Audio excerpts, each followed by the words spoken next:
আসসালামু আলাইকুম। দেশ ও দেশের বাইরে যে যেখান থেকে তন্ত্র মন্ত্র তথ্য চ্যানেলটি দেখছেন সবাইকে স্বাগতম। তো আমি হাজির হলাম প্রাকের মাধ্যমে বশীকরণের খুব শক্তিশালী একটি কোরআনী আমল নিয়ে। তো এই কোরআনী আমল দ্বারা আপনারা কাঙ্ক্ষিত ব্যক্তিকে বশ করতে পারবেন বা বশে আনতে পারবেন বা আপনার বাধ্যে রাখতে পারবেন এবং আপনার দাসত্ব ক্রাইম করবে। তো কিভাবে করবে, কিভাবে কাজ করবেন সমস্ত কিছু উন্মুক্ত করে বলে দিব। তো অবশ্যই ভিডিওটি প্রথম থেকে শেষ পর্যন্ত দেখার চেষ্টা করবেন, তাহলেই বুঝতে পারবেন। ভিডিওটি স্কিপ করলে কিছুই বুঝতে পারবেন না। আর বিশেষ করে হচ্ছে যারা আমার চ্যানেল নতুন, অবশ্যই চ্যানেলটি সাবস্ক্রাইব করে পাশে থাকবেন। আর কোনো প্রশ্ন করার থাকলে অবশ্যই সরাসরি ফোন দিয়ে স্ক্রিনে দেওয়া নাম্বার থাকবে, সেখানে ফোন করে আপনারা জেনে নেবেন। আর আপনারা অনেকেই বলে থাকেন ফোনের মাধ্যমে বা কলের মাধ্যমে, মেসেজের মাধ্যমে, গুরুজি আমরা তন্ত্রমন্ত্র বিভিন্ন বই পুস্তক থেকে কাজ করি বা বিভিন্ন চ্যানেল থেকে তন্ত্রমন্ত্র বা বিভিন্ন জায়গা থেকে মন্ত্র নিয়ে বা বিভিন্ন গুরুর কাছ থেকে মন্ত্র নিয়ে আমরা কাজ করি, সেগুলো মন্ত্রে কাজ করতে পারছি না। তো দেখুন,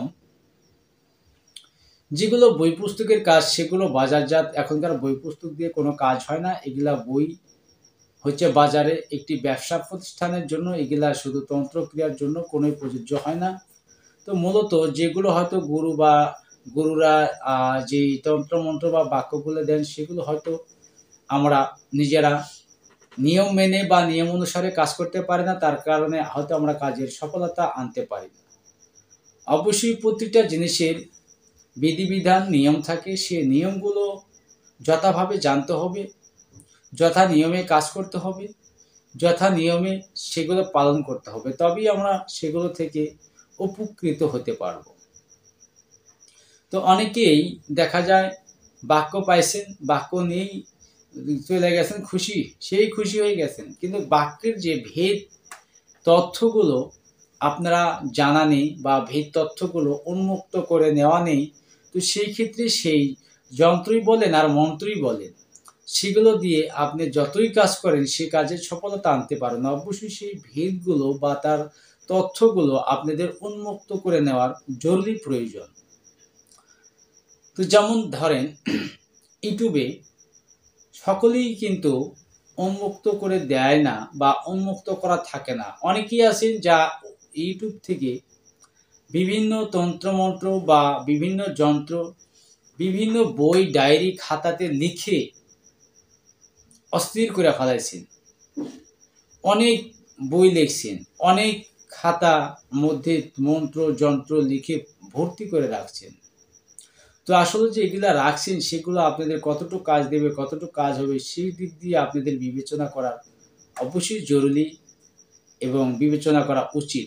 কেননা আপনি সময় নষ্ট করছেন, শ্রম দিচ্ছেন, এই সময়টি আপনাদের বা এই শ্রমে সফলতা যদি না পান, সেটা তো সম্পূর্ণ ব্যর্থতা আমি মনে করি। কারণ সব ক্ষেত্রেই উন্মুক্ত থাকে না, তাই আপনি যেই যন্ত্র বা মন্ত্রই লেখেন সেটিতে আপনারা হয়তো কাজ করলে সেই কাজের সফলতা পাবেন না। তো এই কারণে 10টির কাছে যদি একটি মন্ত্র বা একটি যন্ত্র যদি সঠিক পরীক্ষিত উন্মুক্ত করা বা ভেদ উন্মুক্ত করা থাকে বা গোপন তথ্য উন্মুক্ত করা থাকে, সেই 10টার কাজ একটাতে করবে, তাহলে 10টার প্রয়োজন আমি মনে করি হয় না। তো এই জন্যই আপনারা যেখান থেকেই যেই মন্ত্র বা যন্ত্র সংগ্রহ করবেন, অবশ্যই সেটি পরীক্ষিত কোনো মন্ত্র বা যন্ত্র নিয়ে রাখবেন বা সেটার সিদ্ধি সাধনা জপ সেগুলো করে নেবেন। যেমন মন্ত্রের ভিতরে 1 মালা, 2 মালা, 5 মালা বা 10 মালা বা 25 মালা বা 51 মালা এরকমভাবে কিন্তু জপ থাকে। এই জপগুলো করতে হয়, করে সে মন্ত্রকে সিদ্ধি করতে হয় এবং নিজেদের বাকসিদ্ধি করতে হয়। আর বাকসিদ্ধি করতে হলে অবশ্যই 18 মোকামের যেই তন্ত্র, এই তন্ত্রগুলো চিনতে হবে, জানতে হবে এবং 18 মোকামকে জাগ্রত করতে হবে, তবেই বাকসিদ্ধি হবে। আর যখন বাকসিদ্ধি হবে তখন আপনার তন্ত্র সিদ্ধি করা কোনো ব্যাপারই না। আর আপনি একটি তন্ত্র যতই আপনি জপেন না কেন, যদি আপনার বাক সিদ্ধি না থাকে তাহলে আপনার মন্ত্র সিদ্ধি হবে না। অবশ্যই আপনাদের আগে বাক সিদ্ধি করতে হবে, তবেই মন্ত্র সিদ্ধি হবে। আর এই মন্ত্র সিদ্ধি হচ্ছে জপের মাধ্যমে, বাক সিদ্ধি হচ্ছে তন্ত্রের মাধ্যমে। এই তন্ত্রের মাধ্যমে বাক সিদ্ধি করে নেবেন এবং এই বাকের মাধ্যমে তন্ত্র সিদ্ধি করবেন বা মন্ত্র সিদ্ধি করবেন, তবে কিন্তু আপনারা সেটাতে সফলতা আনতে পারবেন। আর যেমন আমরা যন্ত্রের মাধ্যমে যেগুলো কাজ করা হয় বা শেখানো হয়, এই যন্ত্রের কাজগুলো মূলত এই যন্ত্র ঠিক সেরকম সিদ্ধি আছেন। যেমন মন্ত্রের ভিতরে জপ সিদ্ধি বা বাক সিদ্ধি করতে হয়, আর যন্ত্র লিখতে গেলে সেই ক্ষেত্রে আপনাদের দৃষ্টি সিদ্ধি এবং হস্ত সিদ্ধি করতে হয়। তো এই হস্ত যদি আপনার জাগ্রত না থাকে, হস্ত যদি সিদ্ধি না থাকে, ওই হাত দিয়ে আপনি যতই নকশা বা যতই যন্ত্র অঙ্কন করেন না কেন, সেই যন্ত্র বা সেই নকশা কোনো কাজ দেবে না বা কোনো কাজ আসবে না।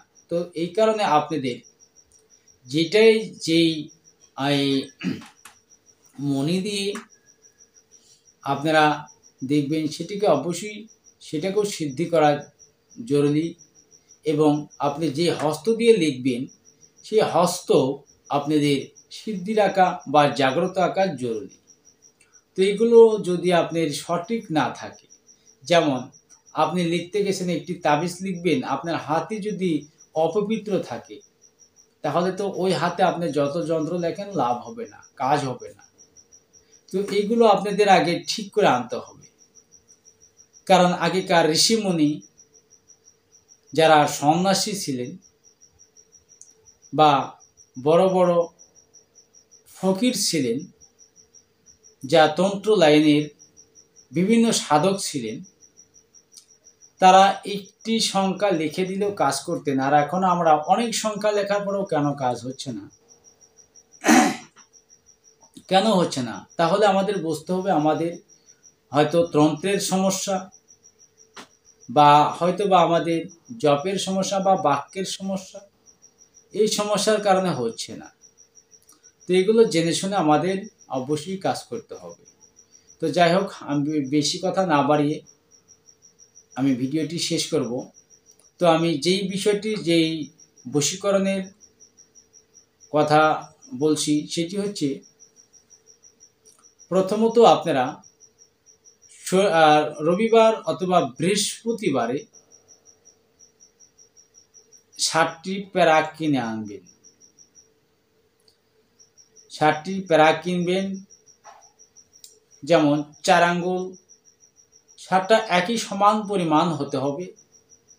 7টি প্যারাক কিনে এই 7টি প্যারাকের উপরে আলাদা আলাদা অথবা পৃথক পৃথক একটি করে প্যারাকের উপরে একবার করে সূরা ইয়াসিন জপ করবেন।